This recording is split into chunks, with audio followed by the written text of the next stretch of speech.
Your child? Hey, baby. All right. Hello. Welcome to Friday Night Firm Believers here at the Magic House. I'm very happy that every single one of you guys decided to be here and hang out with us. I think we're going to talk about some fun things tonight. Just in case you didn't get the memo, tonight we are talking about marriage. Marriage. So anybody who is currently married or thinking one day they're going to be married or want to stay away from it entirely, these are the reasons as to why you may avoid it. But I want to get talking about specific subjects here. Trust me, single people have it good. Have it good.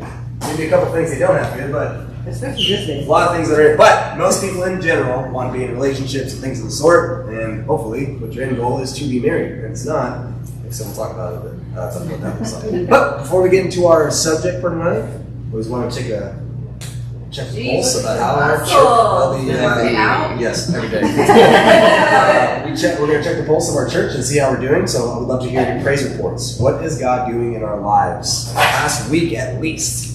What's God doing in our lives? Yes. God is moving in my life. I'm talking back to my dad. He's proud of me, my family, my kids, and like everything is working out. God provides. But you know, new levels, new devils, but it's nothing I can't handle. Yes. You know, now that I'm more into the Word of God and not playing my secular music, I'm listening to TD Jakes. Like, you know, maybe my roommates don't understand me, but it's a beautiful thing. Yeah. You know, and then I talk to a lot of women here and we build each other up.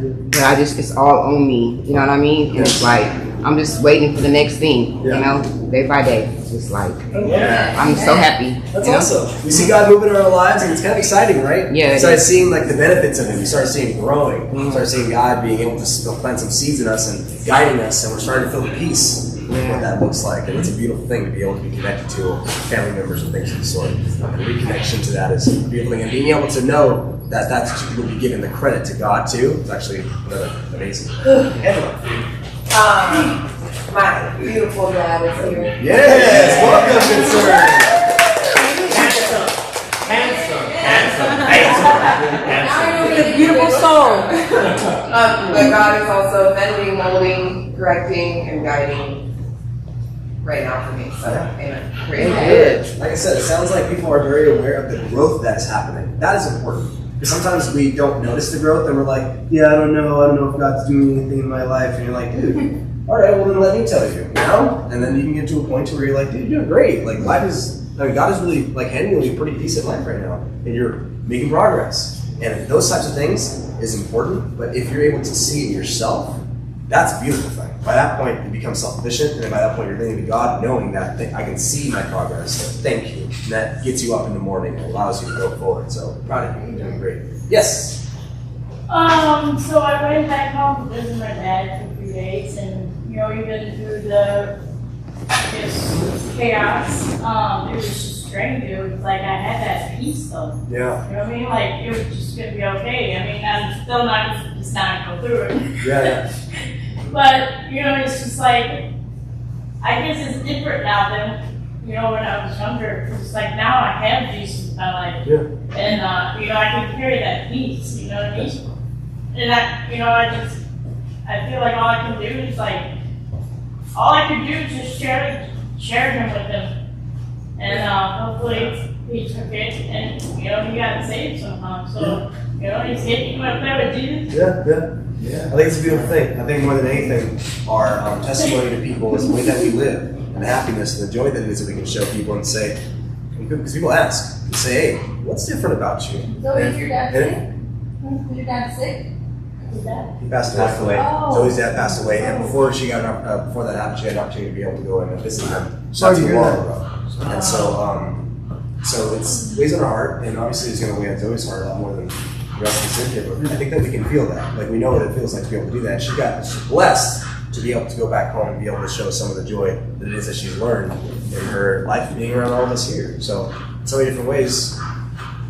That's something that you weren't promised. You weren't promised an opportunity to see your father like that before he passed. And so the fact that you got that, consider yourself very blessed. And especially given the fact that you're able to share some information or share some love. And I think that that's a really important thing to be able to hold on to. So that makes lots of people strengthen during situations like that. So we're proud of you. Yes? Dude, Up until like 3 days ago, dude, I was real, you know, I'm real hard on myself, you know, like, I don't give myself no credit, I don't, I feel like, I felt like I wasn't going anywhere, you know, and I brought it to the attention of the group, you know, and I got a lot of feedback, and like, in the last 3 or 4 days, I realized, dude, I really am, like, you know what I mean, I'm in school, I go to class every opportunity I go, you know what I mean, I do every assignment. I mean, I just paid $500 for my car register. Yeah. The plates are really mine. The car is really mine. Good deal. Yeah. You know?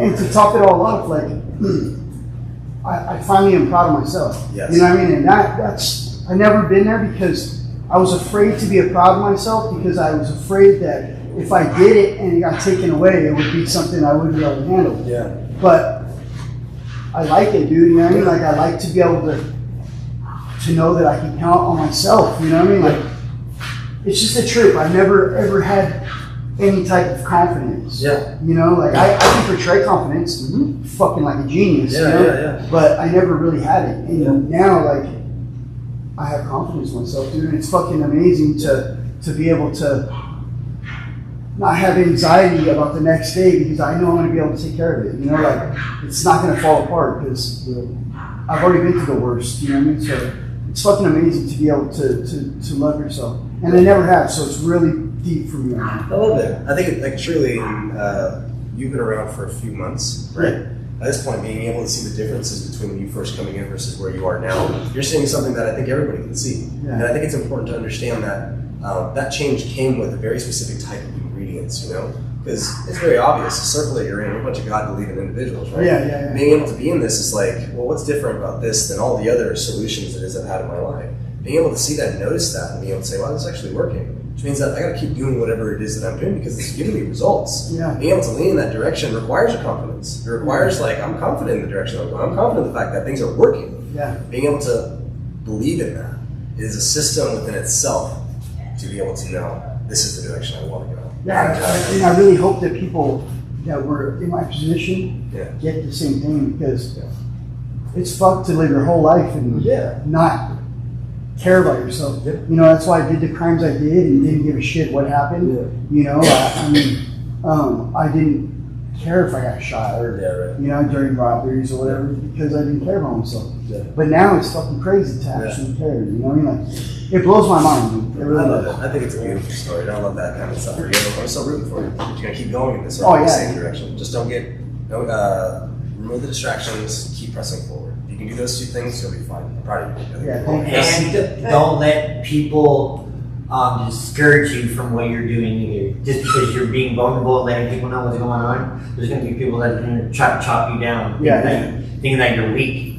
Don't let them. No, they can't take it away. No, but what I'm No, I saying is appreciate don't because I ran into that this week, and that's what I was going to pray about. My praise report was about how I'm letting myself be vulnerable and and putting myself in situations to where I'm uncomfortable, but I need to be uncomfortable so I can fix myself because I don't know what's going on. Yeah. And as soon as I did that, somebody just tried to chop me down out of the legs, and I said, "Hey."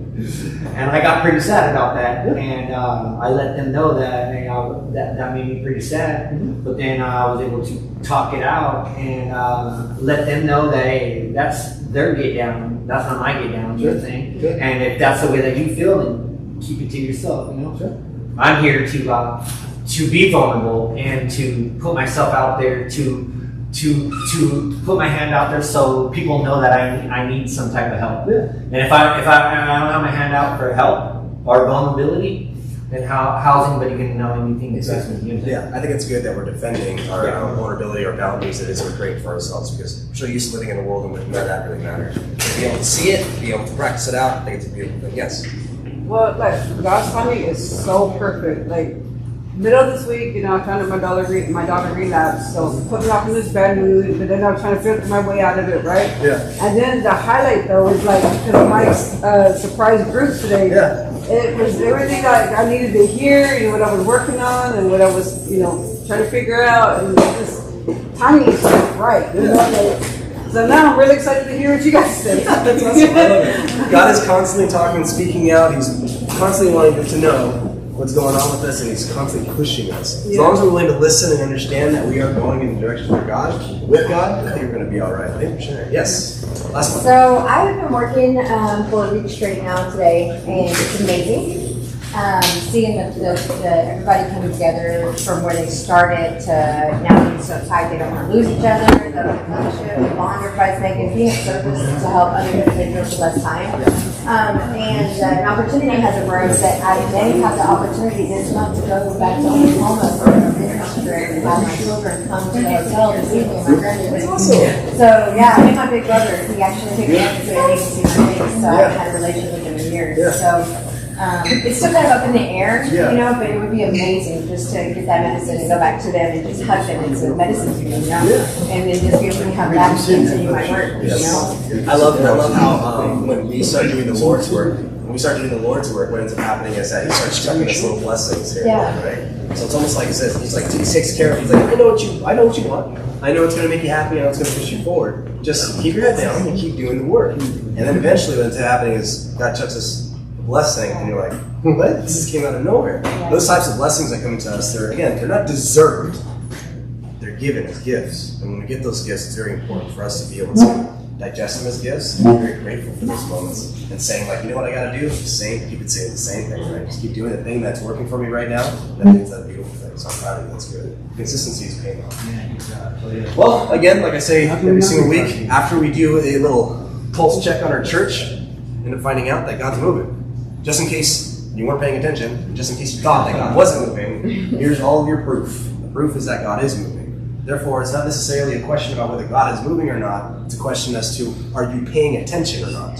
If you are not paying attention to God's movement, you're going to be missing out. Everybody else is paying attention to God's movement. We're having a great time, right? We're seeing God moving, and we're like, this is awesome. I love this stuff.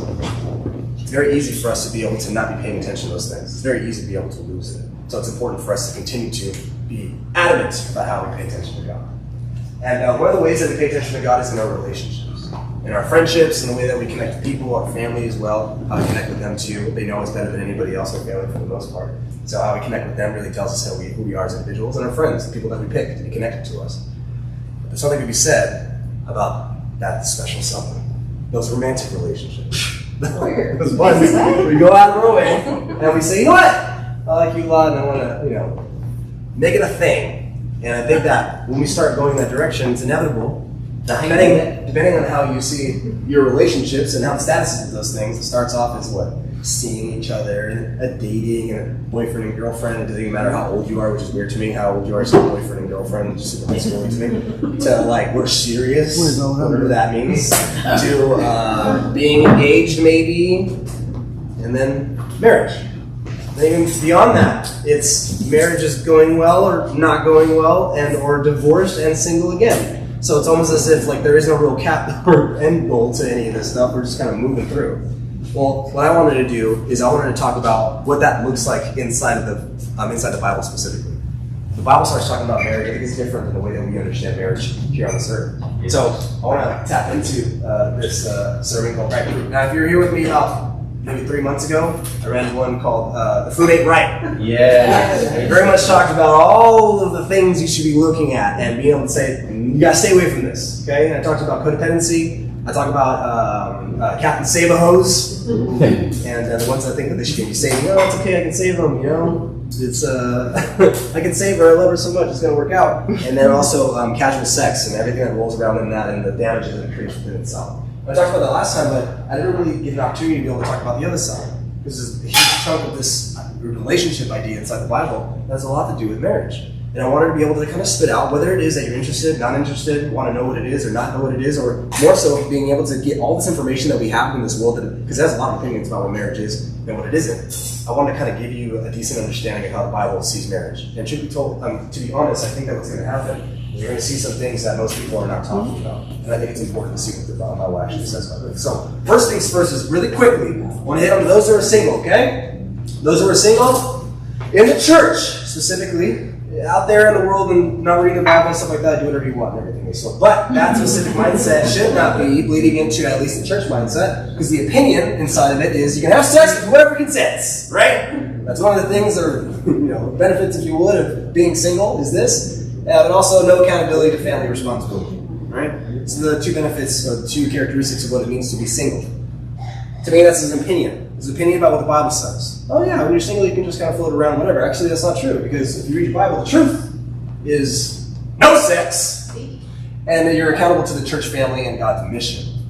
So it's not that, being single means like, just like free floating all over the place. It's actually not how the Bible talks about it. Very much talks about the fact that, no, you're going to be keeping no distractions. You're going to be staying straight, accountable to the church family and God's mission.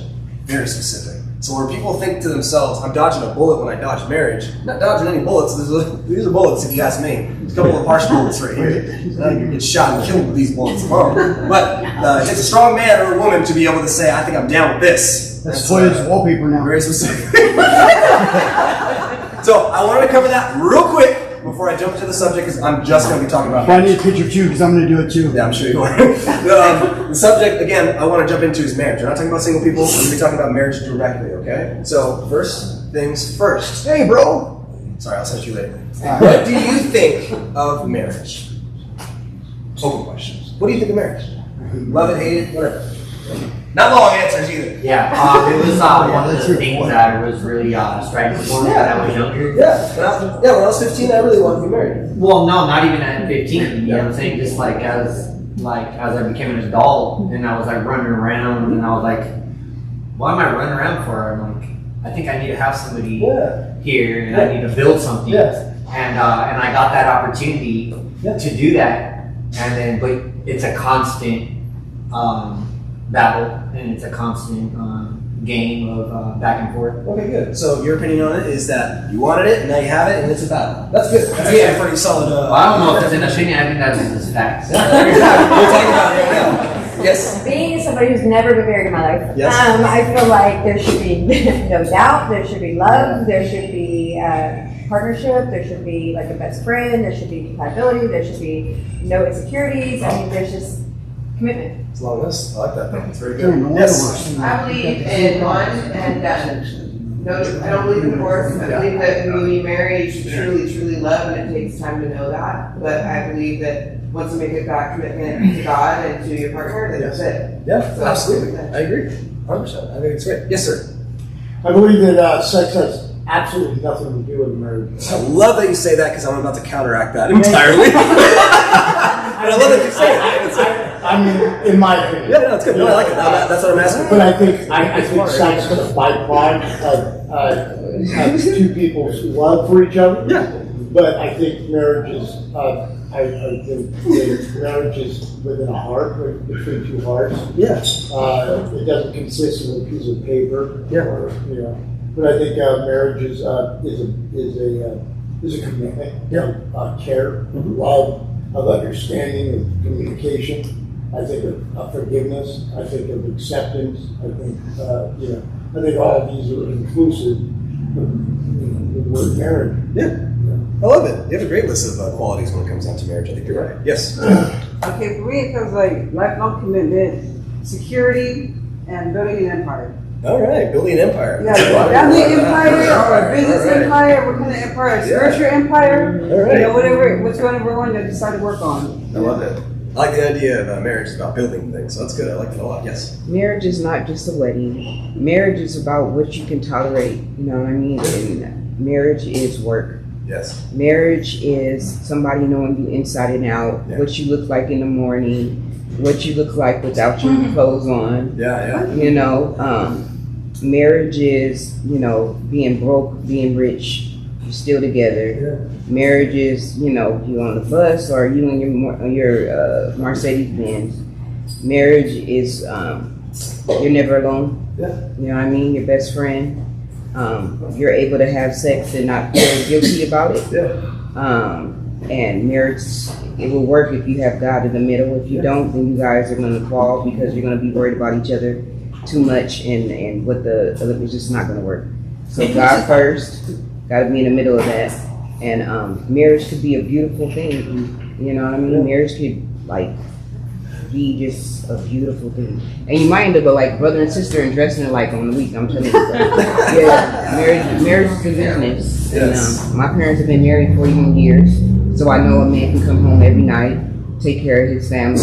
You know what I mean? They go on vacation together. They still work instrument and so you know, my mom didn't tell me too much, but you know, and it's a beautiful thing. Awesome, I love that. And they can't be without each other. I love it. It sounds like you have. And they should be able to wheel you into the hospital. Yeah. You have to find somebody that can take care of you when you get older. Yeah. And go to your doctor's appointment to pick up your prescriptions. If you don't have that, then It sounds like people ain't thinking about that because they're not really expecting to be that long. Right? Yeah. I was talking to this gifted person that can like see things that we can't see, and they said, be careful who you have sex with, because there's more mixing than just fluids. Yeah. And if you don't want to be that person with the opposite sex, then shouldn't be having sex with them. That's good. I like that. So it's a lot to do. You have to do with the exclusivity. So marriage, think about that. Very good. LeConte, yes. I just have a question about marriage in the Bible.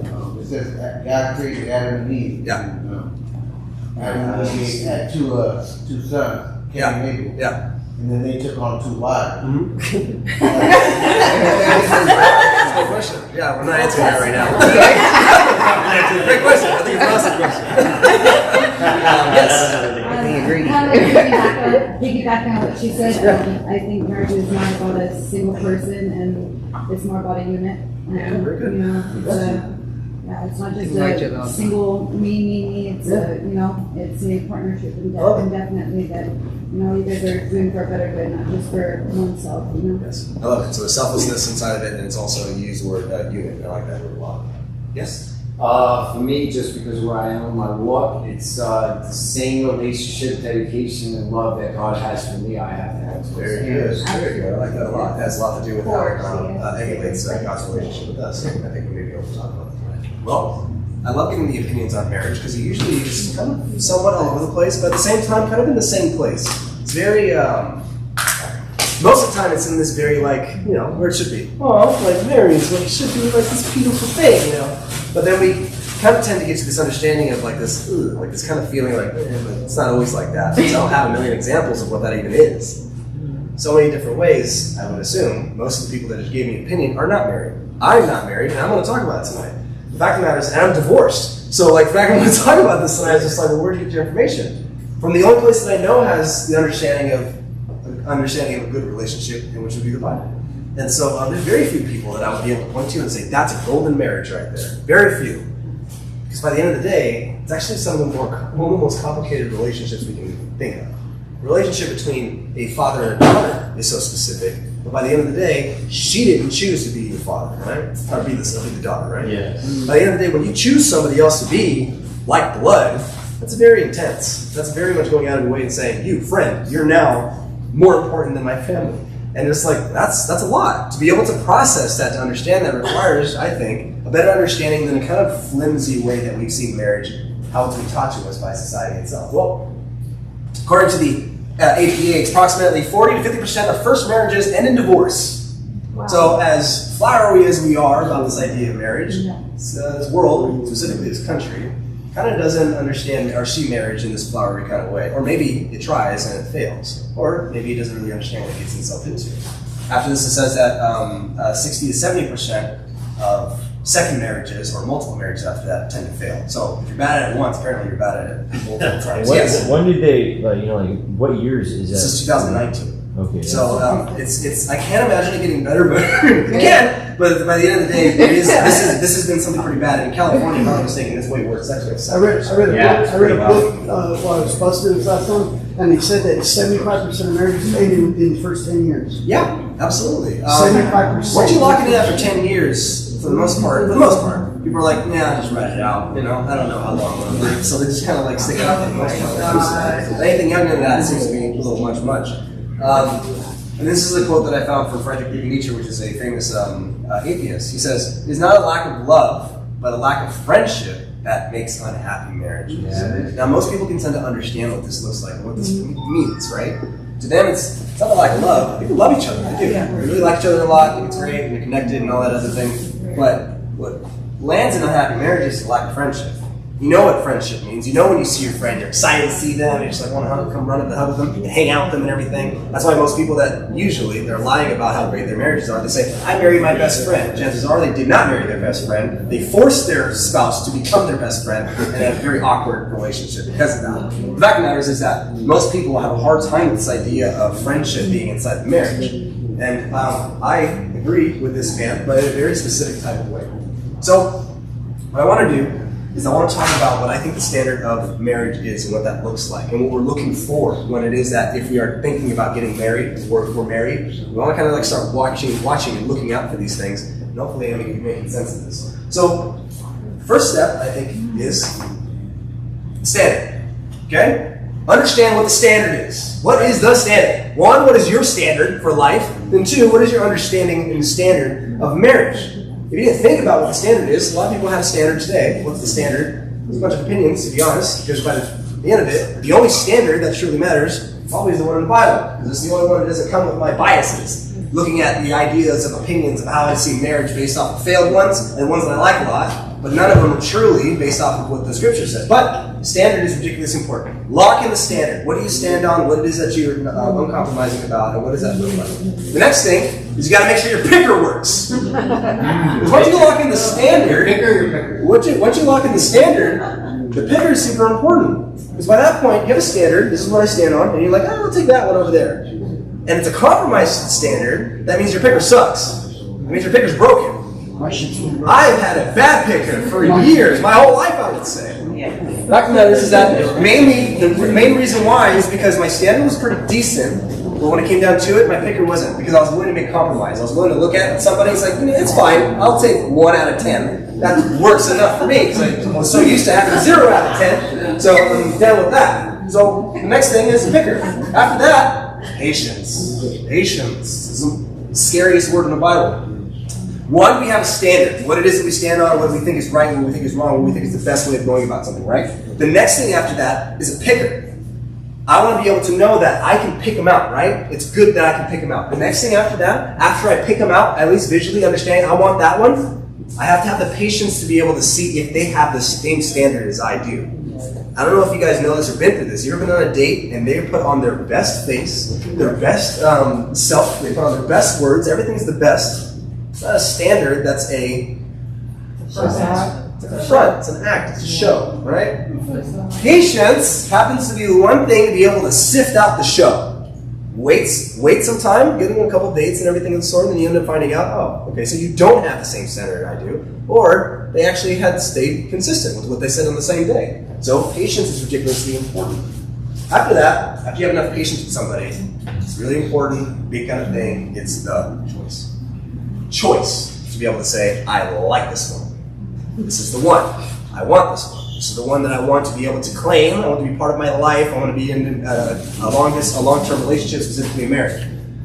Once that choice is made is when you go down the aisle, you get married, and all these other things go along with it, right? So you had a good standard, your picker was decent, you had the patience to be able to see if it was true, and then you made the choice. Okay? Some people don't make the choice. They land on patience and they stay in patience. I've seen people that have been dating a boyfriend and girlfriend for like 10 years. 10 years! It's crazy to me that anybody would stay like that for that long. Because by that point, you're just like, why don't you just make the choice already? You guys are already married. It's like, no, I just don't want to have a divorce on it. It's like, well, you've been sitting here 10 years with the same person. I'm not entirely sure why you think it's any different than a marriage. And so when you see something like standard picker patience choice, the very last thing after you make that choice and you're in the marriage is discipline. It's the last thing that it is that you need inside your I was going to say discipline. I was going to say long suffering. Long suffering? Long suffering is a solid one. It's a solid one. But discipline is important. We have to have the discipline to be able to stay with it, right? Because we made the choice. You got the standard, picker, patience, you made the choice. After you make the choice, it's the discipline to keep it going. It's the discipline to be able to remember what it is you said yes to. You had 4 steps before you even got to this one. You could have bowed out from step 1, step 3, step 4. But no, you went through 1 through 4, and then all of a sudden people were like, all right, never mind. I want to bow out because I don't want to practice this last one. I'm not going to be disciplined. This is important, I think, for us to understand, because we're not processing these things, and we're going to land in a very awkward place. You see, they have asterisks on every single one of them, because every single one of them has asterisks as to what it is that I think that's important. God needed for this step. Every single one of these steps, you need God to be with you in this. Don't think to yourself that you got it, because you don't, I promise you. You don't got it when it comes to your standard. Your standard's trash for the most part. The only standard that you can have is the one that you got from God. It's the only unmoving standard. It's the only one that is not an opinion. It happens to be full-blown truth. Your picker, trust me, your picker's bad. Your picker's bad. I need God to guide me and say, please, just let me see the things I need to see, not the things I'm already seeing, because I like what I'm seeing. I need you to show me the things that I'm not seeing. I need God for that. Patience. Ooh-wee. I don't even got to hang on that one. I need God for patience for sure. When it comes down to making the choice, is this the direction that I need to go? I need God to be able to give me the confidence to be able to say yes to something and understand it's going to be a discipline afterwards, which is important for us to understand that God is going to be very much entangled in your understanding of discipline as well. This right here, I think, is a step-by-step kind of process to be able to find marriage. And when you do find a marriage and you're all the way through, and you get to that point where you're practicing discipline, I want you to understand something. Once you do get into that place and you want marriage and you like marriage, I want you to understand that God likes marriage too. He who finds a wife finds a good thing and obtains favor from the Lord. It is a good thing to be married. You have a lot of people that walk around, it's like, oh man, don't get married, which is decent advice. But when you do get married, it's a beautiful thing. It's a wonderful thing. God is all about it. He's giving high fives all day long when it comes to that. He likes marriage. He thinks marriage is a beautiful thing. He loves that thing, yes. Okay, so I always have this thing with my pickers off. Broken completely all the time. Because when I get in a relationship and then I see what's about to happen next, because they start acting, because the similarities in my last relationship, I'm like, oh my God, how am I going to get out of this? Oh. But why does it I go through the first and second, and then I'm like, whoop, saved by the bell. You know, but I always got to go through that and see that.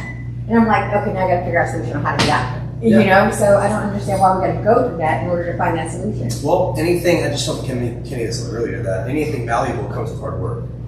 If you want it easy, you're not going to get something valuable. It just doesn't happen that way. Right. I know that all things come with hard work. Whether the hard work is on the back end or the front end. If on the back end, you've worked on yourself enough to be able to point them out easy, and you're in the right spots with the right people, the work has been put in on the back end. And all of a sudden you find the right person in the right place and everything works out and just smoothly comes together. Yeah. That's very different. Because by that point, you did all the back work, right? Yeah. Versus being able to just kind of you know what, maybe I can find somebody here in this bar, and you'd be able to kind of try to find somebody.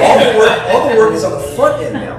Now it's all about I gotta go through the process of going, oh man, you're trash, I didn't know that. And then another person, oh, you're trash, I didn't know that. So all the work is gonna happen regardless. You don't get to have an easy pass. And that's kind of the short answer for what your question is, which is how come this is kind of difficult? Well, it's because, having good things is not necessarily easy. Right, okay. Having good things take some time. So the way that I see marriage, and it sounds like the way that God sees marriage, is that he sees it as peaceful. Marriage as a unity will produce peace. Okay? This is what we're going to start understanding about marriage. I want to explain marriage now. Marriage as a unity will produce peace. Unity. Yes. This is not my opinion. This is not some fancy, nice word that I read from a book somewhere or some poem that I read. This is biblical. This is in Genesis. It's very early in your Bible. It's in fact the earliest you can get. Therefore, a man shall leave his father and mother and hold fast to his wife, and they shall become one flesh. That's nothing else. That's unity. Unity. One unit. Right? Being able to connect two people to become one. Unity produces peace. So when you think about it, if you're on the same page, I'm not arguing with myself. I don't want to argue with myself. I begin to think like the other thinks. I begin to understand things like the other understands. We're on the same page instead of being divided. That becomes an argument between two different entities. So if we want a peaceful marriage, we're looking for unity. Yes? Mm-hmm. Yes. Okay. This is where I land. Unity, a healthy marriage, is usually put together by these 5 traits. Okay? You're going to be attracted to your spouse. You're going to appreciate your spouse and the time you get to hang out with them and stuff like that. You're going to respect your spouse. You're going to be gracious with your spouse because they're a human being that will make mistakes. And you will be committed to your spouse and no other. Right here, I believe, if you lock these in, you will have unity, a healthy marriage. Okay? I believe this wholeheartedly. But marriage as an obligation will produce misery. Yes. 2 words that is that, right? Unity. And what's the other word here? Misery. Obligation. Peace and misery, right? Opposite ends. Unity, come together. Obligation is like, I have to go to my job. That's not mine, I have to go do it. It's separate from me. It's not an obligation for me to take care of myself. I like taking care of myself. When you have a divide of 2 different people, all of a sudden things become miserable because they become an obligation. And I want to explain my step down as to why I think that's the case. So given this list, I want to be able to cut things out one by one and be able to explain this relationship to you. Let's cut out attraction, okay? Cut attraction out of this. You appreciate the person, you like their presence, they're fun, whatever it is your chemistry you had at one point, it's connecting, right? You respect them for what they stand on and everything of the sort, they're good people. You're gracious to them because you know they're a human being and you're committed to them. You know it's going to be just you two together. But you're not attracted to them. I've seen this relationship before. I've had people tell me before, yeah, they're not really, I love them to death, but I mean, they're not that attractive to me. What this produces usually is a sexless marriage. To me, this is a sick marriage. Instead of being healthy in unity, this is a sexless marriage. A sexless marriage has a problem. That's a big problem. So, sorry, Charlie, but my opinion, or more so the Bible's opinion on things, is that sex actually has a lot to do with marriage. When it comes down to it, sex happens to be one of the reasons as to why you got married. Let me explain. Over in 1 Corinthians, it says, to the unmarried widows I say it is good for them to remain single as I am. Sweet, stay single, right? But if they cannot exercise self-control, they should marry. It's just, again, like I said before, it's just another way of saying if you're horny, you should get married. It's just the way that it is, it's the way how it has to go. So, for it is better to marry than it is to burn with passion. The reason as to why, biblically speaking, people get married is because they want to have sex. It sounds strange right now because you're like, you can have sex without marriage. See, by that point, you're not thinking biblically. By that point, you're already breaking the system. You're already breaking what is good for us when it comes to being children of God. All of a sudden, you want to be able to cheat and go the other way around and be able to get what you want. The fact of the matter is that most of us understand with casual sex, it's broken us down from the inside out one way or another. We understand that. We won't admit it out loud because we want to have our fun, or have our cake and eat it too, as they say. But by the end of the day, that is actually not very biblical. So, biblically speaking, to want to have sex, to be able to have it, requires a marriage.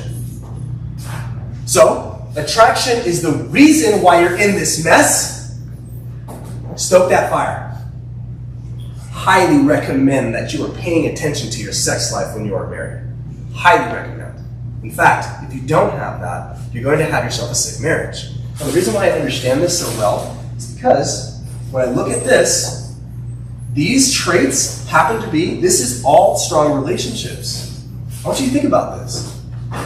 Without the sex and the attraction, you appreciate their presence, you respect who they are, you're gracious with them because they're human beings and they can fail, and you're committed to them. These are my strongest relationships that I have. That's the relationship I have with my mother. This is a relationship I have with my leaders. This is a relationship I have with my best friends. I have this relationship right here with all of them. Why would I want to marry any of them? You understand what I'm saying? This you already have. There was only one thing that made you want to get into a relationship farther than that. That is the attraction. That is the sex. What Paul is saying is, just stay single. He's saying, if you can curb this and not be as horny and wreck as you are, if you can just curb this out, you can have this with everybody else. Everybody else. You don't need it. The fact of the matter is that so many of us want this. Therefore, in the marriage, this is very important. To be able to cut that down and say it's not important, you're being naive to something that really gels two people together. Two very specific people together as a marriage. And trust me, there's a million scriptures to be able to back that up too. Like this whole idea of like their body now belongs to you and vice versa. This goes to that place very quickly. Well, next one in line we have appreciation. You have attraction, right? You think they're attractive, you're really hot, I love them a lot. You respect them for what they stand on. You're very gracious with them. You're gonna make mistakes and you're committed to them. But you know what? You really don't appreciate spending time with them. Like you're not really like best friends or anything. You don't really have a lot in common. You're not really connected on that place. I've seen this relationship too. It's a relationship is, oh yeah, the sex is great. Oh, I love him so much, and this guy's really great, and he makes mistakes, and I believe, and he's committed to him and everything. It's like, nah, he's kind of a fill in the blank, you know? He's into this, I'm not really into that. He likes to do that, I'm not really into that. But everything else is there. You know what this usually creates? Not fun relationship. This relationship that has all the other things, but it doesn't really seem to be very fun. Like, you can't really make that connection, you can't crack the same jokes, they're just not really on the same page when it comes to those kinds of things. It's like, it's just not really there. You know what, at least they look good, and at least I like them, you know what I'm talking about, let's go with that, right? Well, by the end of it, it's not very fun. It's one of those moments where you find somebody else that's over at work, and they just listen to the same jokes that you do, and watch the same TV shows that you do, and all of a sudden you kind of see yourself, like, my brain is kind of wandering by that point. Well, it usually happens because you lack your appreciation for them. Appreciation is that chemistry that allows lovers to be friends. Appreciation is that. I appreciate your presence. I like it when I'm around you. I like being around you. It's a good thing for me. That's that chemistry. Whenever you feel that, we just got chemistry. That chemistry is when you're able to just easily have those conversations, be in each other's presence, love to hang out with that person just because you just make it easy for me to be me. That's what that friendship thing is. Appreciation is that chemistry that allows lovers to be friends. So you need appreciation. The next one is respect. Attracted to them, think they're hot. You appreciate their presence, it's awesome. You're gracious with them because they're going to make mistakes and you're committed to them. But you don't respect them. You don't respect what they stand on. They're kind of goofy, make weird decisions. You kind of have to like sit there and wince half the time when they say things. I didn't really like that you said that. But you know what? At least they're hot. You have a great time with them and everything, and you're gracious to them and committed to them. But you have those moments when you don't respect them very much. You know what that produces? Babysitting. I've seen this relationship also. Everything is great, but she says, he's kind of a dork. He's kind of goofy. Like I don't really respect the direction he's going. He just says things, he just weird things and stuff like that. I just don't respect that. Most of the time she feels as though she has to babysit him. Like it's like, no, that wasn't really the best decision and that's not really where we're going, but it's okay, it's fine. And you end up seeing her treating him like a kid. You end up seeing him treating her like a kid. This right here is very, very close to what it is I was talking about last time about Captain Save-A-Hose. Everything else is there, except for the respect. Except for the respect. You don't respect where they're at because you're not really lined up with them. And all of a sudden it feels like babysitting. It feels as though you're walking them through something or towards something. Confidently talking highly of your partner to everyone is a freedom. Confidently talking highly of your partner to everyone is a freedom. Think about this. You want to walk up to anyone and everyone and say, my partner is great and I love everything they do and everything is awesome. You want to be able to walk around like that, right? If you don't have the respect for them, it's kind of hard to do that. It's easier to do that with strangers because they don't know them. But when you have to go talk to your mom about them and your mom knows them, it's like, come on, mom. Like, I know he's this and I know he's that. You know, he's trying, okay? I'm not talking confidently or highly about that person when I get to talk to my mom.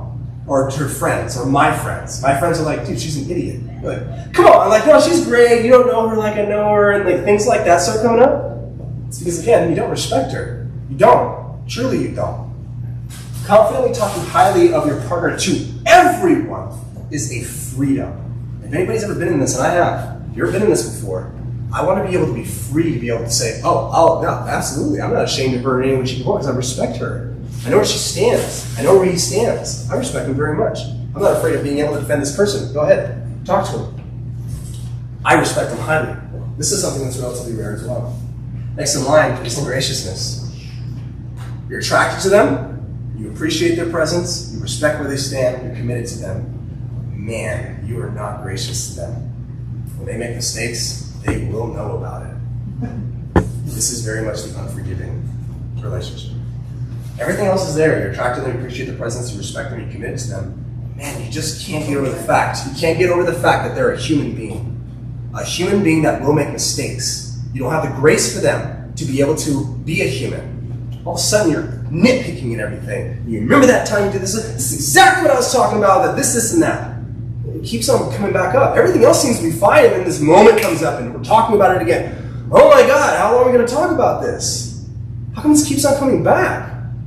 How come you can't just deal with the fact that I'm just going to be a human being? Why do you have to be so unforgiving? If you see more failure than success in them, then they're your project, not your partner.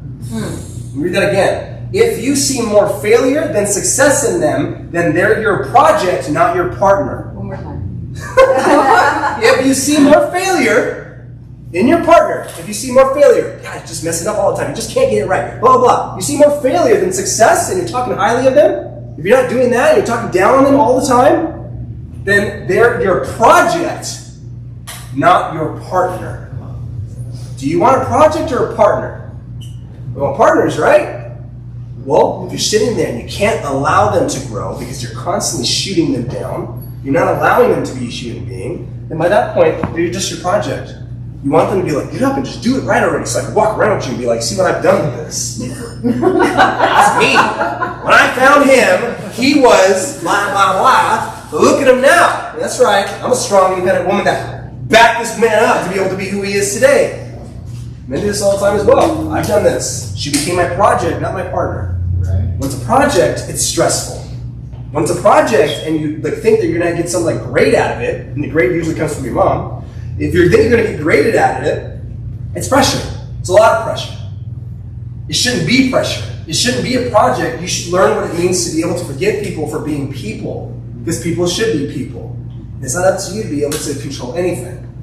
Last one, if you're attracted to them, appreciate the presence, respect them very much. You're gracious with them because you're human beings.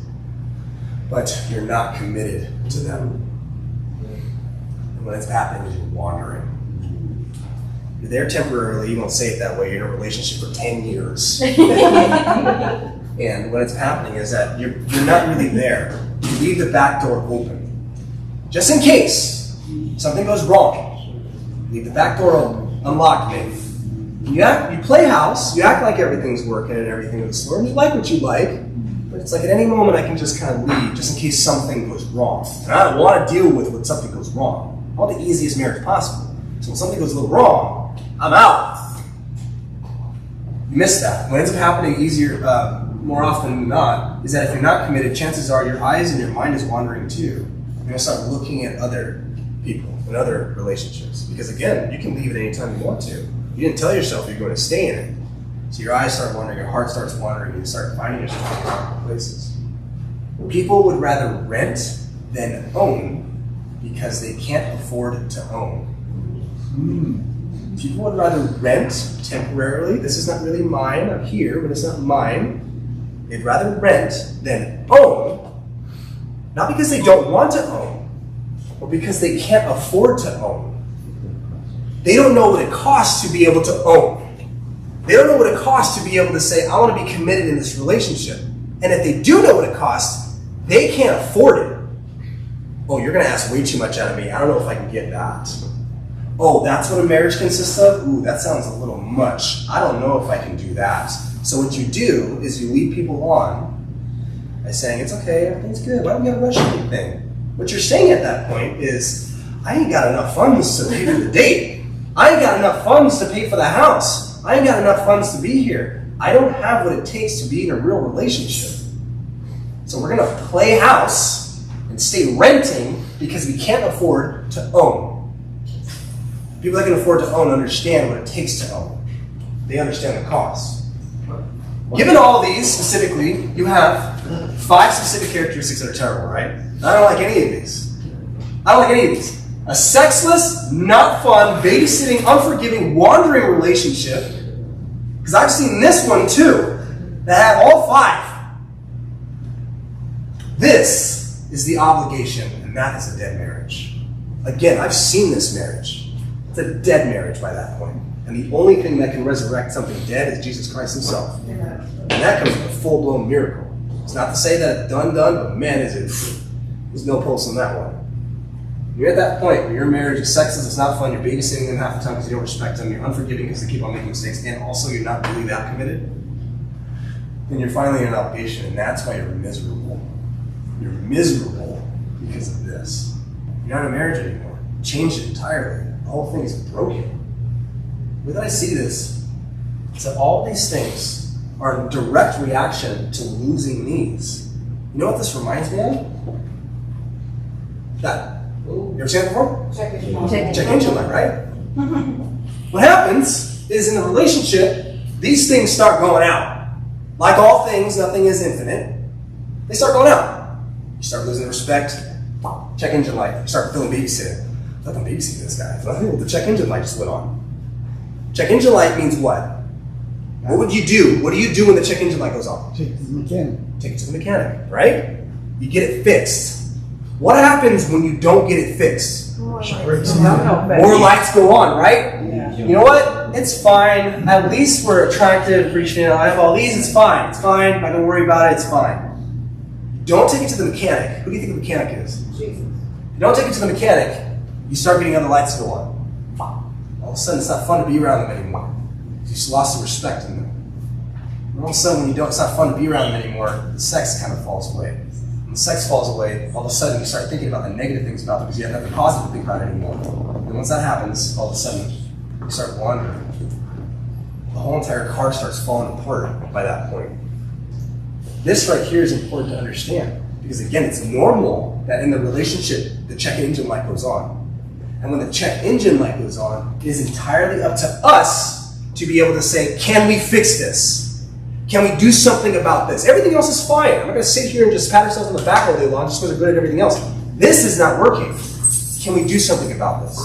If you notice, healthy marriage, unity, all of these is an indicator of a sick marriage, and when they're all there, it's a dead marriage.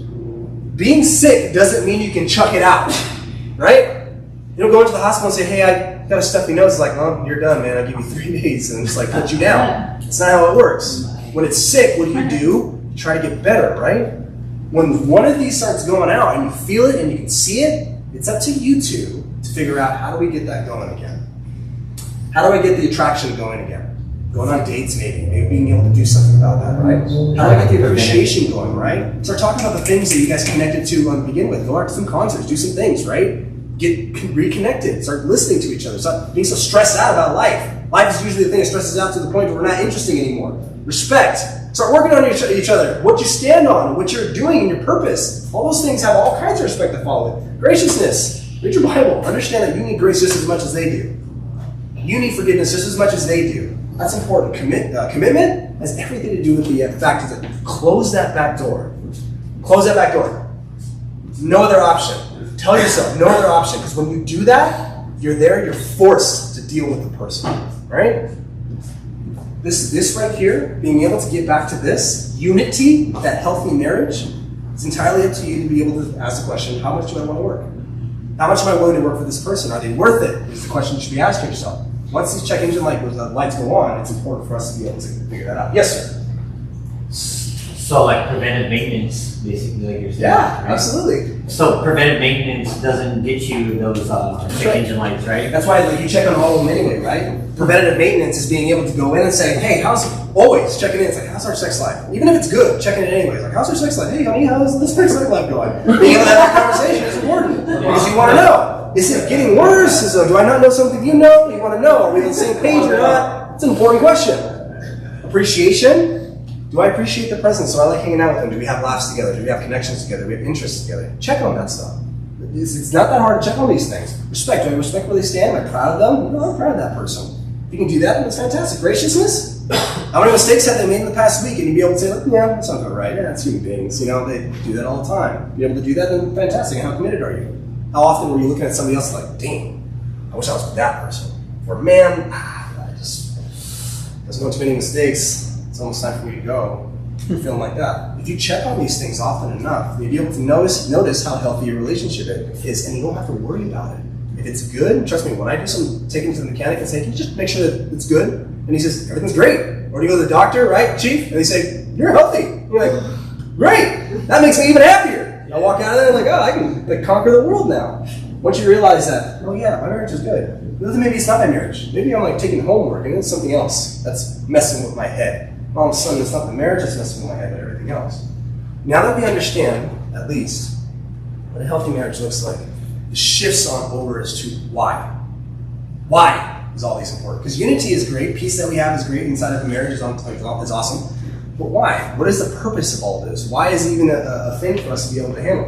And that's when we go into this very specific question and last section of our study tonight. how would you explain God's relationship with you? Anybody? Was it? There. A marriage? Very good. I like that. Yes. No, I know you said that, but I just wanted to go off what you just said about the other stuff. It's kind of, to me, it's a controversial subject for women, the marriage thing, because it's like they like to, some women, not all, but they like to see what the grass is green on the other side for a long time. Ooh, I've seen a few girls' heads turn when I do that. That was very controversial. Saying they wind, they wind up. There's a lot of them, want to come, they want to come with looks and not bring nothing to the table. And they want to, they want to marry the quote unquote good dude, but cheat on him with the project that you was talking about. Woo! That's pretty good.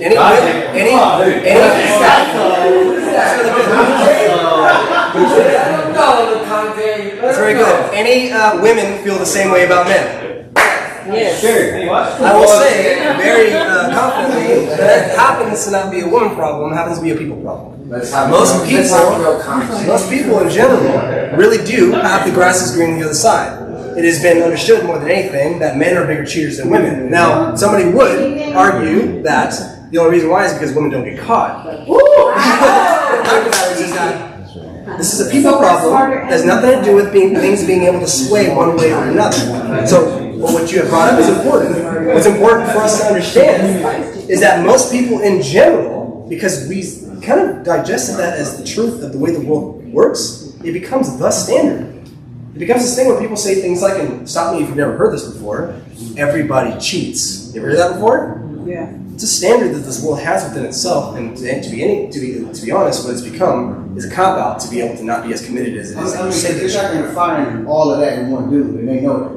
So they compartmentalize it. They stay with the husband. They go to this one and talk. They go to that one for the money. So the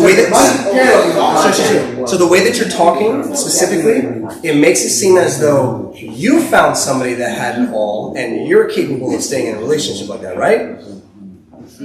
Like you found someone before that had it all because you're the man in this talk, right? Which means that it comes with experience. So the experience to you is that women, they want it, but then by the end of the day, there's always like they kind of bow out because they want something else. Well, it's only different types of dudes. You're not going to get them all in one. Yeah. They want the top tier because of the internet is portraying. Sure. So shook her head there. So you want the top tier dudes. Yeah. And they can.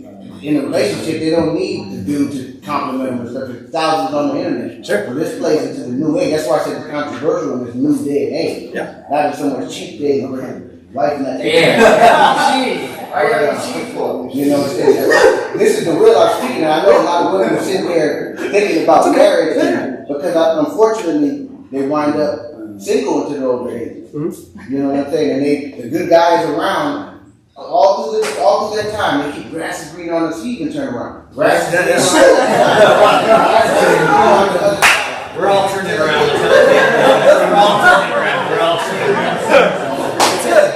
turning around. They wind up single and they're tripping. And that's what they don't, it's a real dynamic that goes on. Are you tripping? Like I said, I really do appreciate you bringing it up. But the one thing that I'm going to disagree on is that it's a gender thing. I really do believe that it's a full-blown humanity thing. Because I thought the same thing. What you're thinking, I thought myself the opposite way around. Be able to see the different types of people in this world, most of the time in the stories that I've heard, actually on an individual basis, has been that the man thought that, not the woman. And it's not to say that women don't think that, because it's very true that there's a lot of women that think the same thing, which tells me that it's not a woman thing or a man thing, it's a standard thing. When you take a look around in the world that we live in, what is the reason to respect marriage? A lot of people are very much scared of marriage because they look at it and say, like, the divorce rate is so high, I haven't seen any successful marriages. And then when you look to yourself, you're like, well, why am I going to put myself through that? At the end of the day, people are scared. They don't know how to express that. So usually what it turns into is somebody cheating or people being abusive inside of their marriage. Last thing I just want to say is, that's the good dude that you were pointing out. All those characteristics is a good dude. It's also a good woman. They're not into the good dude. Why the bad dude, the project is the guy who gets the love. I just had a talk with somebody about that today, bro. Hey, I'm not even gonna lie because I was talking to, I'm not even put him out there because it's serious, but I was talking to my buddy. He has a really good girl, but I mean, he was a piece of shit. He beat on her. cheated on her, did all kinds of foul shit, and she ended up sticking with him through all this and being loyal. And I said, I mean, he's my homeboy, so I was like, dude, how come you, the piece of shit, get the good girls? I don't hit women, I don't cheat, I fucking do the things you're supposed to do, you know what I mean? And I get stuck with the fucking hood rats. And I'm like, do I gotta like fucking, do I gotta catch a case or something to get a good girl? And I'm like, what the fuck is that? But the thing is that that's what I see constantly, bro, is like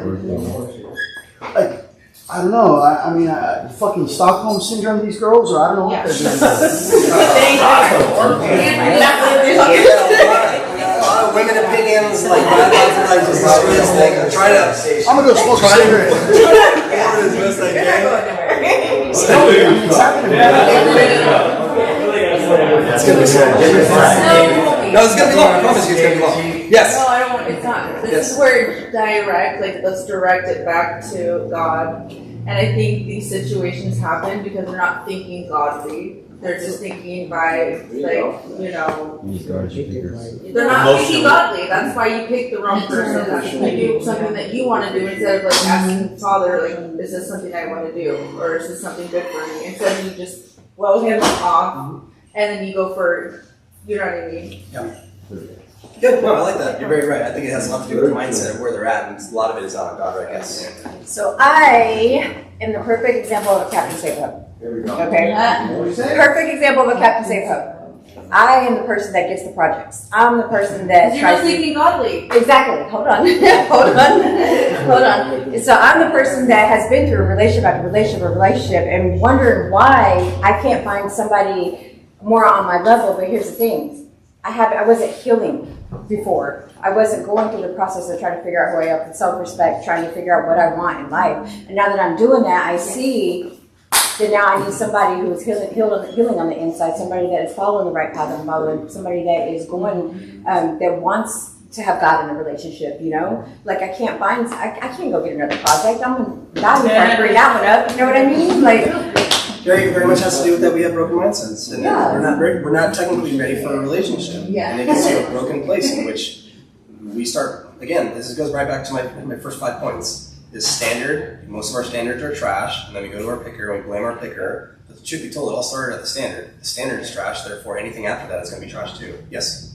Okay. To piggyback off of Jamie, so it goes, like he was just saying, it goes back to his whole list, right? And the little red asterisks are like the biggest thing in my mind in those things.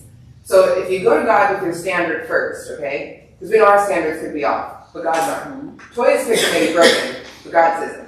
You know, having patience and having God with you through that so you can stick it out so that that person that you may see that God's put in your life, and you know God's put him there because you've went to him for every other thing, and he's, you know, blessed you in that way or whatever, then with the patience will be a little bit easier. You won't wander or look elsewhere, or you can have that patience to wait it out and know that if God's got it for you, then he's going to give it to you. Then you make the choice, you take that to God too, because, you know, sometimes we are not sure, we have doubt, and then comes the discipline.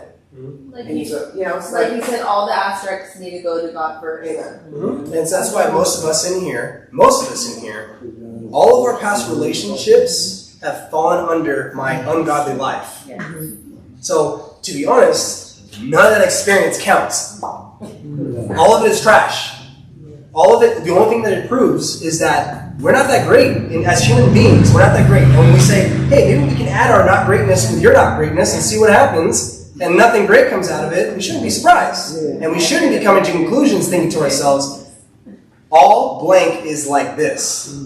Everybody is like this. Well, it's like, is it everybody or everybody in the circle in which you were choosing from? There you go. Everybody from the standard is you set for yourself. You gotta remember this thing. Like I said very early in the beginning, this is gonna happen often enough. I set up these, at least in my head, I set up these very much like this, like, these are the rules, okay? The rules is that I set up in the beginning, as Angela was pointing out, these are the rules, okay? Let's get past the rules and get a little beyond that, right? People are going to inevitably, because this is how it goes, because the rules is the same way as the Bible says the standard. This is what it is, cool. When we get away from that, and we start finding all these, like, well, what about this and what about that? The reason why you say that is because you completely disregarded the rules. Hello. You said to yourself, it doesn't matter, I don't want to think about that. How about I just skip the standard, skip the patience, skip the picker, skip all that, and say, I just want this person. Yeah. Just let me have this person.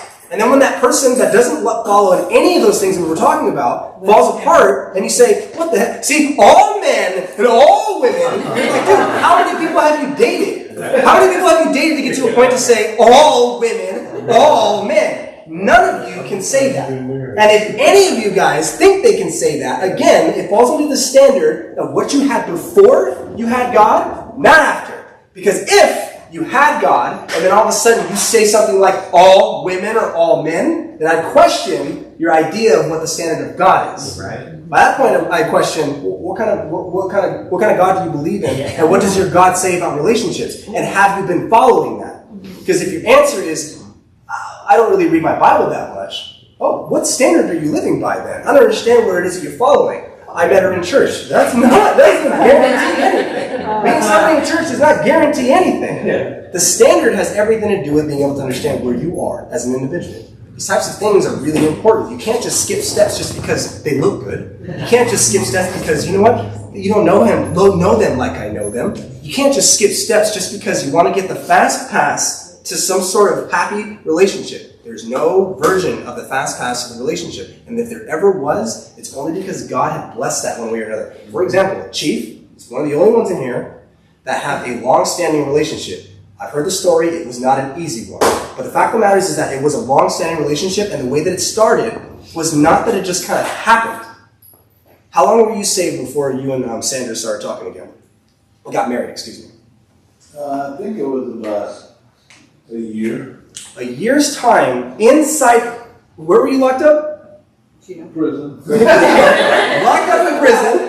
The boy's locked up in prison for a year. A year. Time studying the Bible. Yeah, and the whole time studying the Bible. I can't point to anybody in here who has that story to be able to say the whole entire time it was like that. That Sandra, no duh, would be able to say, yeah. That sounds like the right pick by that point. Yes? You know, let me just share briefly. Please. But when, I, became a Christian in Chino State Prison, got Grand San Quentin, around.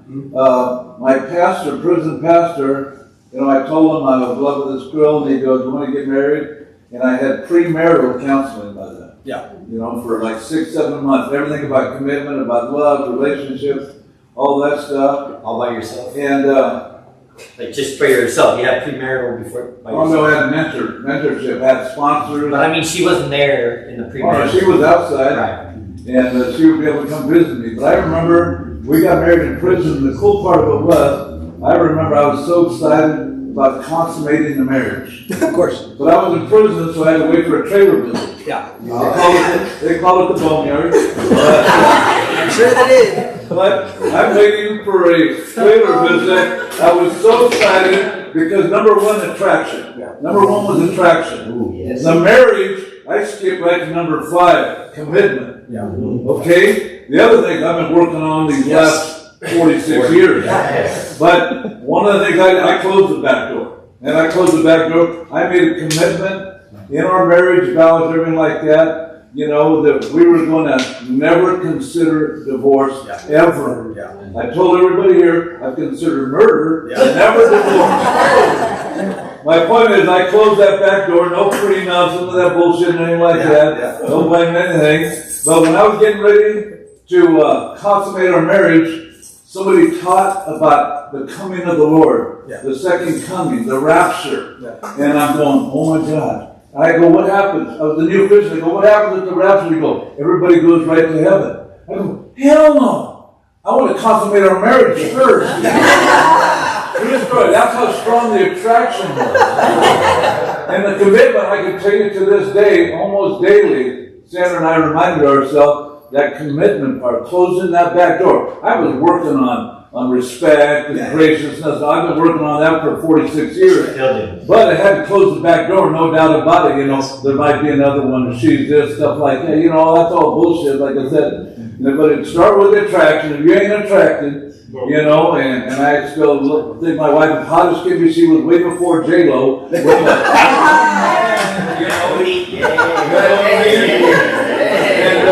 But hey, you're absolutely right. if we don't have a standard, That's right. what do we got to go? And I So think many you're right. Chief, in so many different ways, what's happening, I need to move on. What's happening more than anything is that we are very much understanding more than anything that when we see relationships and stuff, we make so many compromises in relationships. So many. We go to Chuck to work. Have you ever done this? You went into work and said to the, maybe, yeah, I don't know. If you go into the work and say, I'm worth this much, I won't take anything less than that.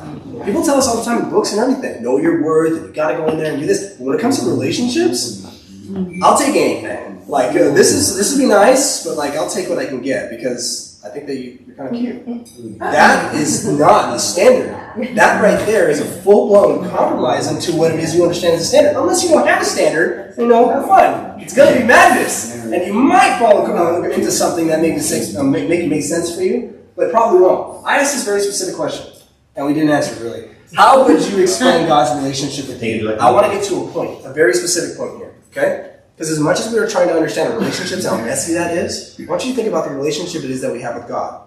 God's relationship with us is pretty specific, and it's been consistent. Consistent. It's been me not being very good at this relationship, and him being ridiculously good at this relationship. Always gracious, always there, he's very committed. He has this attraction to me and says, I want you to do things. I want you to go. He respects me to make decisions on my own. And he also has that appreciation. He likes to be around me. He likes me to be who I am. God is already like this, right? You see this relationship it is that God has with us, and that's not a coincidence. It says it right here in Ephesians. This is Paul speaking, not in Genesis. This is Paul. Thousands of years later says, therefore, a man, this is a quote, therefore a man shall leave his father and mother and hold fast to his wife, and the two shall become one flesh. Do you guys remember me reading that earlier? Yeah. That was in Genesis, right? Paul's saying, yeah, that's the same thing. It still holds true. It says to that, as a commentary, this mystery is profound, and I am saying that it refers to Christ and the church. That this right here is not just for marriage. He's saying this explains the relationship between Christ and the church. This is not the only verse. There's a bunch of them.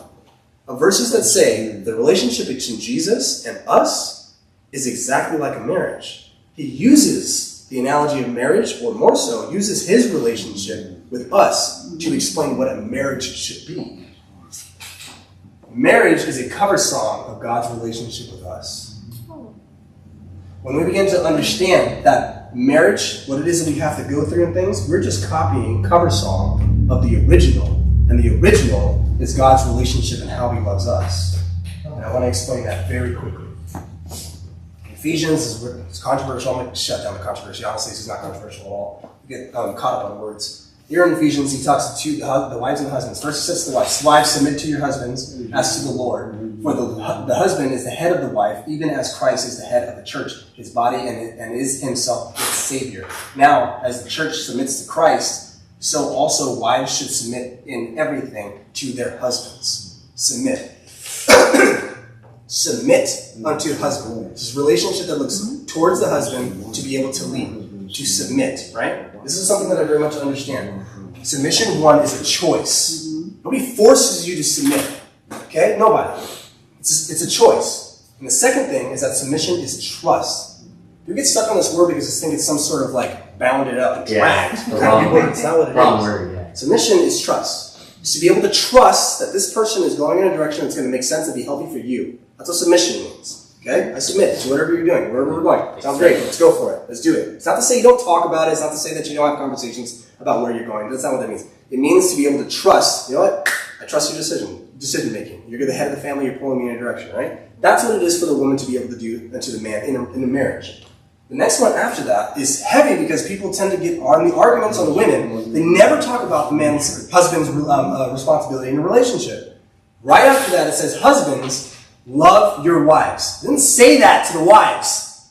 Husbands, love your wives as Christ loved the church and gave himself up for her that he might sanctify her, having cleansed her by the washing of water with the word, so that he might present the church to himself in splendor, without spot or wrinkle or any such thing, that she might be holy and without blemish. The man's responsibility is to be able to lead the woman in a way that she would become holy and without blemish.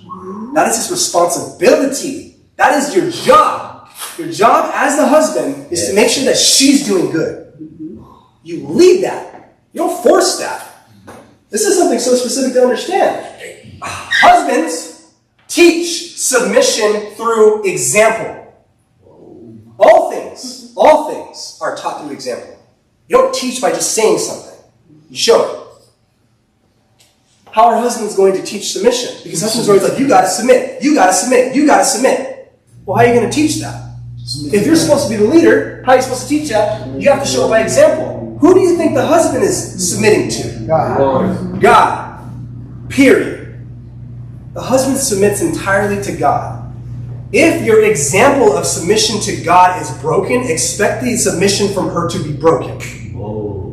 If your example of submission to God is good and it's solid, expect that she will see that and respect that and say, I like that. I actually trust the direction that you're going. This right here is ridiculously important. In fact, when I see this scripture, and I read this in the beginning, he who finds a wife finds a good thing and obtains favor from the Lord. God's like, I like that. You know the reason why I think I like that and why it's specifically favor from the Lord? Is because he who finds a wife understands God better. You think about this. He who finds a wife, it's not just a good thing because he has a good thing. God's looking back, and when you find a wife, he says, all right, now you can finally start understanding the relationship between me, God, and you, the people. Now you'll be able to go through the heartaches that I've had to go through, the forgiveness that I have to give when you're in this relationship with this person. Now you get to understand what that looks like. That's what it looks like when God says, favor from the Lord. You find a wife, you find a good thing, you obtain favor from God. God's favor is that you're going to learn something about God. Find a wife, you understand God better. And this is when you begin to understand this dynamic so much better. Children are to wives as wives are to husbands, as husbands are to God. I want you to understand something specific, because usually what happens is people's brains, it goes like this. It goes from least to best in people's heads. Do you think, in any way, shape, or form, that children, wives, or husbands, any of them are better than each other? No. We're all a bunch of filthy sinners and we're not very good at life. All of us. We all need Jesus, right? It's not from worse to better. It's all of this together representing God to us. This right here proves something very specific. That people need love. That's what this is about. Children are flailing all over the place and they do some weird things, and they just say things, do things like that, and the mothers that are with them just have patience to be able to take care of this child and teach them certain things, and be able to get them to understand something with love and grace, and being able to really be there with them and understand them, be able to get them to make some movement forward, to get them to learn something. Children are flailing around and the wives are there to be able to take care of them. Good. Wives are flailing around with their emotions and what they're going through, and they're like, oh my God, I'm trying to figure out this life and things like that. And husbands have to sit there and say, all right, how can I lead this person to be able to feel a little less flaily and be able to relax a little bit? Everything's going to be okay. I'm taking care of you. It's going to be fine. Let's learn some lessons. Let's move forward. Let's do something that's going to be beneficial for you. And then she can take a breath and feel good about herself, feel good that everything's going to be okay. It's the responsibility of the husbands to do that to the wives. Children are flailing, wives take care of it. Wives are flailing, husbands take care of it. And then you know what happens after that? Husbands are flailing all over the place. They're freaking out. They don't know what's happening with their lives. Like, where am I going? And how am I supposed to lead this family? And, oh my God, this thing happened over here. And I just want to smack this guy in the face. And all these different things come into place with the husband. Flailing all over the place. Who's the one taking care of the husband? God. God sits him down and says it's going to be okay with the grace and the love and the mercy and being able to understand it's going to be okay. I understand that you feel a certain way about everything of the sort, but I want to be here with you. I want to treat you a certain way. When the husbands understand how God deals with us, we understand how to deal with our wives, who understand how they should be dealing with their children. This dynamic here is not teaching from 0 to 4 and who's better than who. This dynamic specifically is teaching us what it means to love people, what it means to have grace for people, and to understand people. And to say that what you're going through as a wife and what you're going through as a husband is what God is already going through and has been going through since the beginning of time, which is that you people need love and that grace and that mercy that comes along with that. Which means A strong marriage represents the love of God. If you would flip that the other direction, what does that usually mean? A bad marriage represents the fact that maybe the love of God isn't in there. This right here is the point of marriage. See, people think that it's all about just the feelings and all these other things go along with it, just being committed, just for the case of being committed. It's not just for the point of being committed. That's not what it's for. The only entire reason why marriage exists is so we can understand God better. That's why marriage exists. When we begin to connect to God, we begin to understand one love, just one. We've talked about this many times. There's not one love with God and then you get this love and you get this love and you get this love. No. The love that God gives to us is the same love we give our enemies. And it covers everybody on the in-between. Which means that every single thing that we go through in our lives is somehow connecting to how God loves us. The roles in a marriage, responsibilities, in a marriage, are specifically set there so we can understand God better. That's it. That's what it's about. So onto our concept of marriage in general, ripe fruit.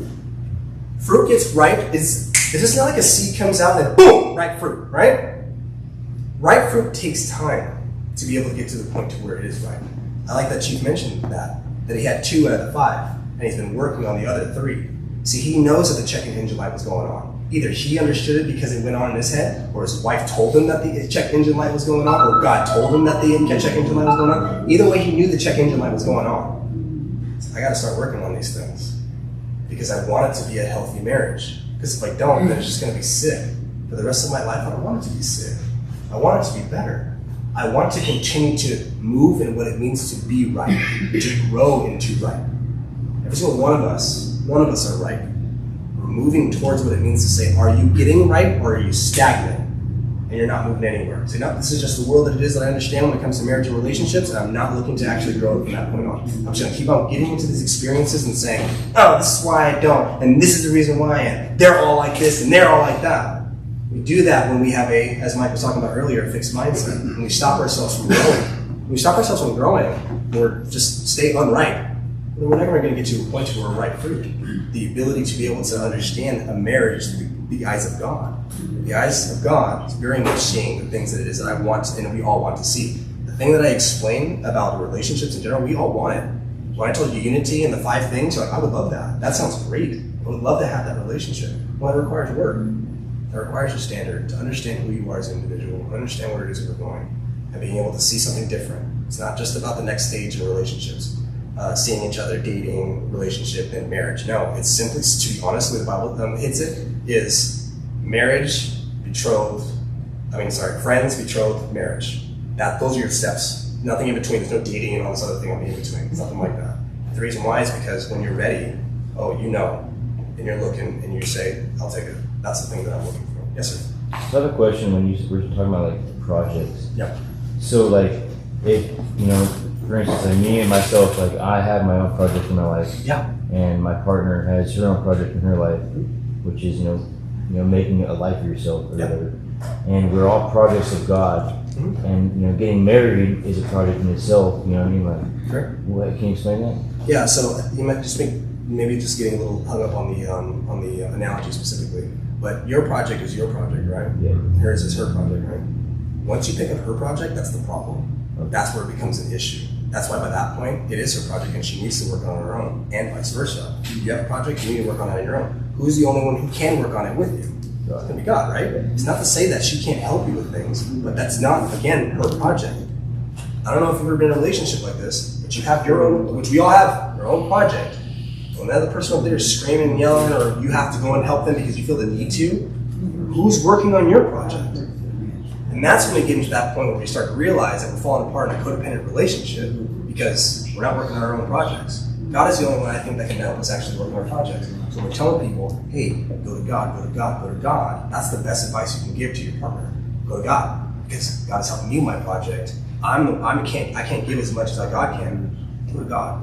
To be able to actually understand what project you're working on, I think is ridiculously important. And but yeah, I think that it very much is connected much to that. Yes, sir.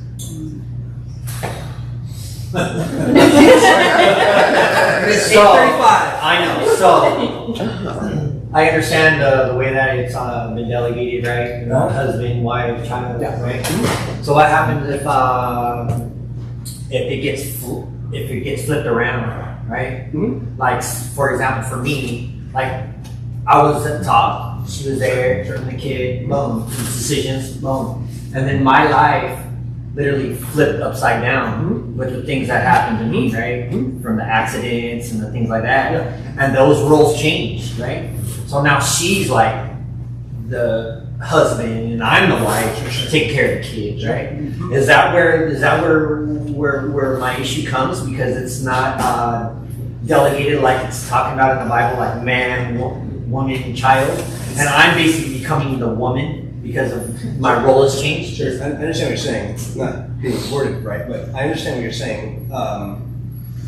Truth be told, the fact is, you don't force somebody to follow you, as we understand in leadership. When you lead by going and people follow you, otherwise you're just taking a walk. So if you want some sort of leadership to happen, you know the only person that can fix it is going to be you. If you think that you're supposed to be a leader in your relationship, it becomes a fight, right? Between two different people that are in there. Who's leading better? By this point, it sounds like your wife is leading better if you feel as though she's the one that's in the head of the house. Well, that's just because of the situation. Right, but it doesn't matter what the situation is. What matters is if you want it enough, you will do it. Not take it, you'll do it. Leadership has everything to do with the fact that you understand that something's broken and you are going to be the one to fix it. Now, if you think that she's the one that's broken, you're already in the wrong mindset. You have to understand that you're the one who has to lead by example. And your example is going to tell her whether you're a good leader or not. By this point, if you ask me, all of it's going to land on, and this is usually how I am with most men in general, if you have any issues in your marriage, if I'm talking to the man, it's your fault. Period. A good leader, especially a godly man, a man who understands grace and mercy and patience, how long it takes for people to learn lessons, is you sit there and you take a lot of hits. Because you're the one who has to. Christ, how many hits did he take for the church because he loved them? All of them, right? To death. Who do you think is going to take the hits if he's saying you have to love her like I love the church?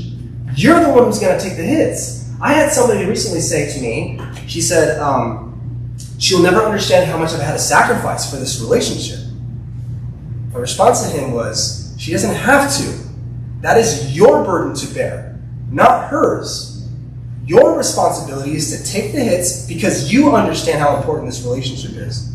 Eventually, if you're doing it right, she will learn it too. But unfortunately what happens for us is we get impatient and we say, you need to submit to me. I'm the leader of this house. That is not leadership. Who likes when a manager walks in and says, I'm the manager and you have to do what I tell you? Nobody. We all look at great managers in our lives and say, he's a great leader. Why? Because he came in, he rolled up his sleeves, and he said, let me help with that. Let me fix that for you. He taught us what it looked like to be a good person, a good leader, right? A good worker.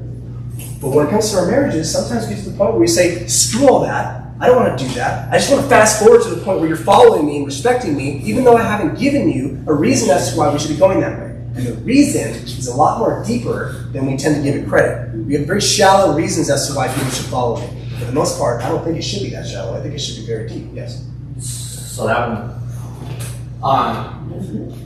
what I'm basically saying is, will it work if the roles are changed? You know what I'm saying? That's what I'm saying.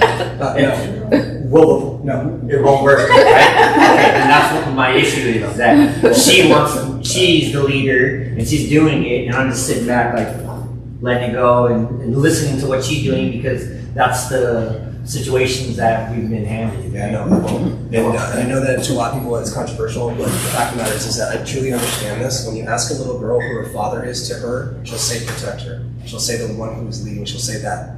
Unless you've had very traumatic experiences, I apologize, but for the most part, when you ask a little girl who's the one that protects you, she's going to say, my dad. And when she's going to see her mother as somebody who cares and loves, when you ask a son how he sees it, it's the same thing.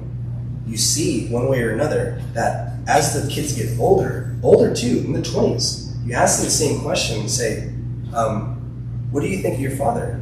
Usually, she thinks of her father like this, and then she thinks of her mom like this, like almost like head to head with her. Loves her mom, they're on the same page, and argue with them and everything like that, but the dad, for some reason, like represents something bigger than that, something more protective than that. It's just natural. When you ask the son when he's 20 years old, who's your father? He's either a role model or that person that's just like, I can't stand because he didn't something. And when you ask him about his mother, he very much goes into protective mode. I protect my mother. She's loving and all these things, we protect them. And you begin to understand, again, gender is actually very important. When it comes down to who we are as individuals, it's embedded in our DNA. It's embedded in us as human beings. It's just who we are. If we begin to fight against that, we begin to see how much turmoil it creates in our world. You see things are just not really working out. But it didn't start there. It started when we didn't respect our roles. It started when we didn't understand what it meant to be a husband and a wife. It started when we didn't understand what it meant to be part of God's kingdom and God's children. We deny God so early on before it gets to the point where we are now. We're looking at society and like, man, society's so broken. How did we get here? It must be the marriages. No. It must be the schools. No. It must be the this or that. No, it's not. It's all coming back always to where's your reliance on God? Where's your understanding of God? Where's your standard of God? That's where it starts. Everything else will start falling apart. And you're going to keep thinking to yourself, it must be this. Like clipping the top of weeds rather than getting to the root of it. You're going to keep clipping and they're going to keep growing. It must be the marriage. It must be because she's taking the role. No, it's none of those things. It's the root of all of it. Being able to change that requires some bravery. It's understanding of saying, can I change everything by changing the way that I see God? I want to end it here. Everybody has a place, right? Yeah, absolutely. And everybody has a place in general. I understand where it is that I am here, even in this church. I understand that I'm teaching right now.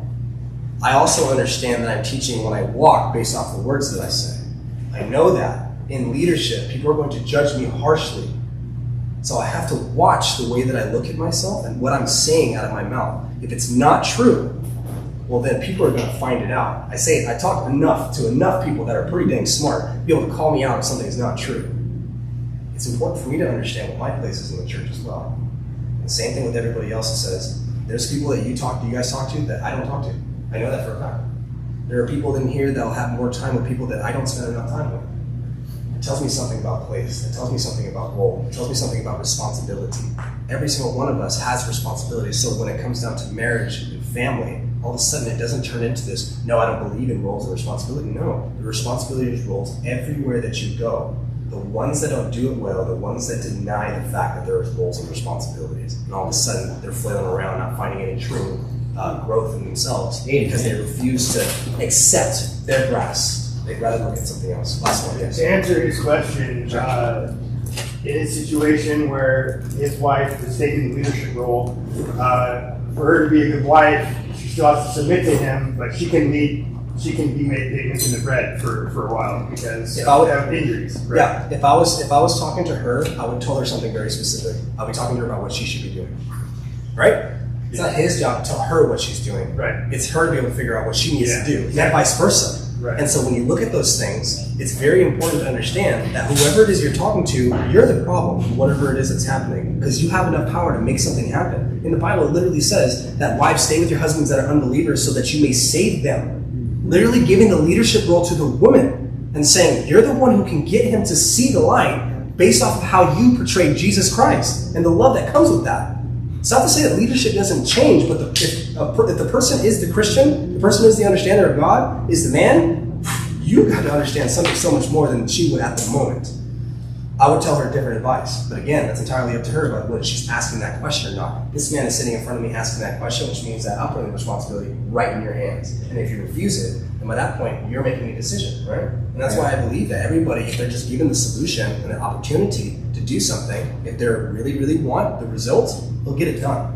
But if they don't, that means that they may want the easy way out, one way or another. You talked about standards, right? Like certain standards and what has been placed in front of us before, right? So then what you're basing your relationship on is what you've seen in the past from your parents and family members, right? But if those are bad ways of going about a marriage or relationships and things like that, and you see that like for example, my wife didn't have her dad in her life, right? So she's like, her mom was like, I don't need no fucking man, I can do this shit myself, right?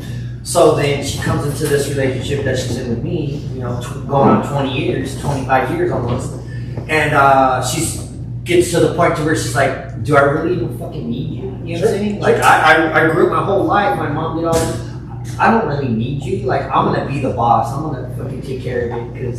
And I'm like, but I thought we were doing this together, you know? Like, And so that's why I asked. Yeah, no, that's why I asked understand. if those roles can be changed, and if it would be able to work if those roles are changed. And you answered saying no, it's not. And maybe that's obviously what I'm battling with now is that I guess I'm choosing not to make it right. Or If you want it bad enough, trust me, the answers are there. Everybody keeps going back to the Bible. I will continue to. Chief will continue to. Bible, Bible, Bible, Bible. If you care enough about it, you will go to the solution. If you don't care about it that much, you won't try something that's actually going to work. So if we're going to be avoiding, they have to go there too. That's one of the biggest problems. I'll talk to you later about that. But that's one of the biggest problems. Is if you're with somebody who doesn't believe the same thing that you believe, you're going to have a hard time. Period. Yeah. And so to be able to get to the point to say, is she worth it by that point? It's entirely up to you about how much weight you're willing to pull. And that turns into a whole entire thing within itself. So I highly advise that you pick somebody who has the same standard that you would do at the beginning. Therefore, you don't land in a situation like this. And my heart goes out to you. It's not like to say that you knew your future. But at the end of the day, when we start making pacts to other people that we don't truly understand and we're not necessarily lined up with God, it's going to mess a lot of things up in the future one way or another. And we get to sit with those decisions. My mom had to contemplate divorce with my dad after 25 years, maybe 30 years of marriage, 25 years of marriage. And it was really hard for her to have to even contemplate that. But the fact of the matter is that's the consequences you have when you pick somebody like so. When you pick somebody, you have to understand, till death do you part. Through the terrible times and the great times. If you didn't understand that commitment, because all you thought about was like, we're just going to have nothing but great times, right? You were delusional. You didn't think about and understand what you said yes to. That is nobody else's fault but your own. To be able to own that has a lot to do with how Are you saying there's a lot of false advertisement out there? Absolutely. There's false advertisement when it comes down to looks. There's a lot of false advertisement when it comes down to the understanding of marriage. People usually say this thing. Men are looking at marriages as their sex life in marriages, comparing it to the porn they've watched, whereas women are comparing their marriages to all the fantasy movies they've watched. When you understand that, both of those are the same thing. You looked at something else that wasn't true and wasn't real. So false advertisement is to the all-time high. We're constantly being bamboozled and told that this is it, and this is it, and this is it, and this is it. And the God is sitting there like, I'm the only one that's true. How come you're not listening? It's because all these other things are flashing. All these other things, false advertisement. They're advertising something that is, you'll be happy forever, and it'll be great forever, and all these other things that come together as well. It's important for us to be able to understand what that may look like. Let's stand up and pray us out.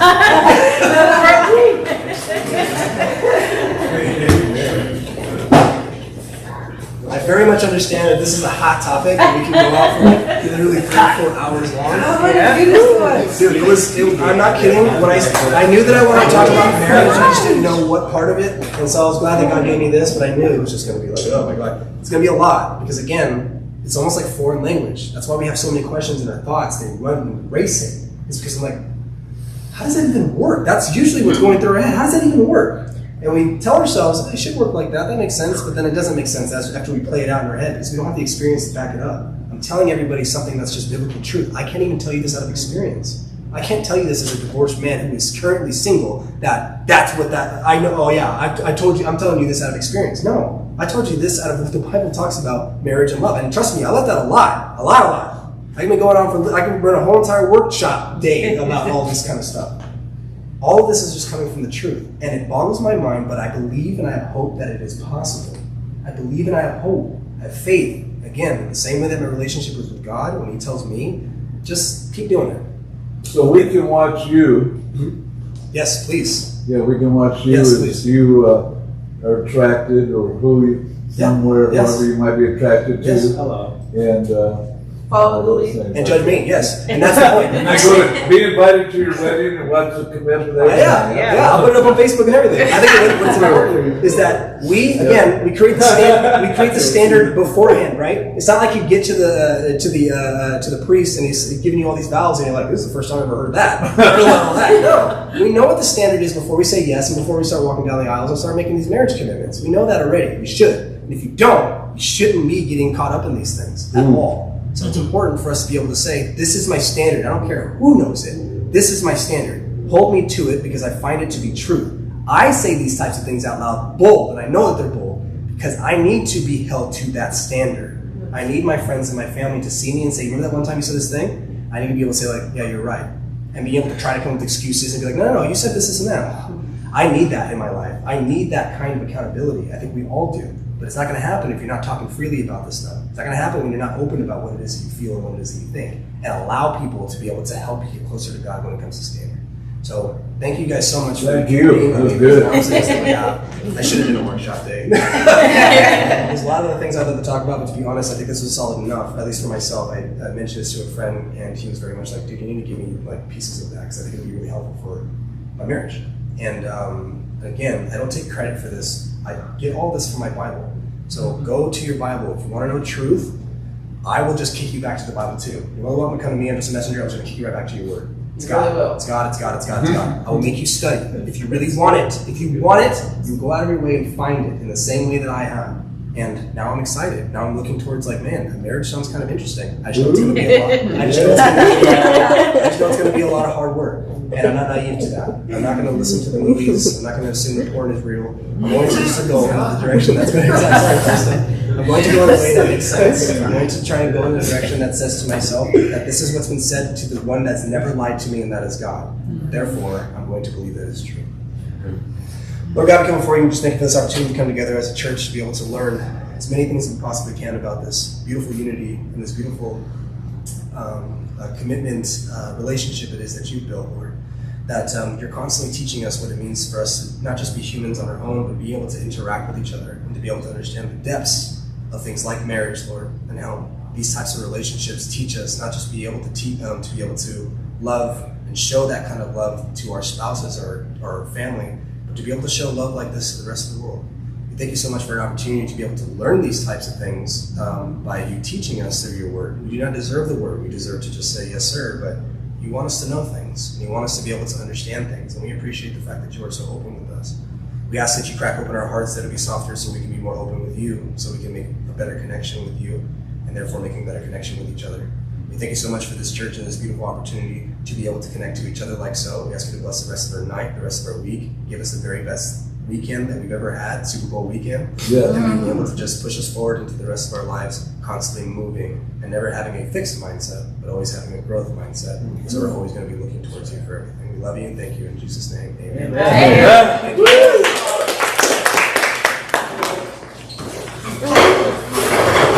Good timing on this stuff, huh? I know.